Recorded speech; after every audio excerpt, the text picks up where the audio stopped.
ये भी कहा जा रहा है कि जहाँ पे अभी मैं वो जजेस की बात कर रहा था, इंटरेस्टिंग जो एंगल होगा वो ये होगा कि इस्लामाबाद जो हाई कोर्ट के 5 जजेस हैं जिन्होंने मुख्तलिफ खतूत भी लिखे,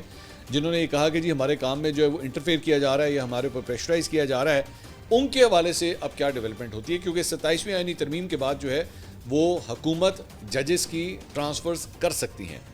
लेकिन ये मामला जो है वो जुडिशरी की जो सुप्रीम जुडिशल काउंसिल है उसके सामने ये जाएगा और वो ये फ़ैसला करेंगे कि जनाब क्या एक उस जज की जो है वो ट्रांसफ़र हो सकती है या नहीं, और अगर वो नहीं होती तो फिर उसे पहले बुलाया जाएगा, वो उसकी वजह बताएगा कि जी मैं क्यों यहाँ से ट्रांसफ़र जो है मेरी नहीं होनी चाहिए, और अगर वो सेटिस्फैक्ट्री जवाब नहीं होता और वो फिर भी इनकार करते हैं तो उसके बाद उन्हें रिटायर्ड तस्वुर किया जाएगा। सो इवन दो ये 2 इस्तीफ़े तो आ गए हैं, अब देखना ये है कि क्या इस्लामाबाद हाई कोर्ट से भी क्या इस्तीफ़े आते हैं या उनको रिमूव किया जाता है। सबसे ज़्यादा इस वक्त इस्लामाबाद में चहमगोइयाँ जो हैं वो इस हवाले से हो रही हैं।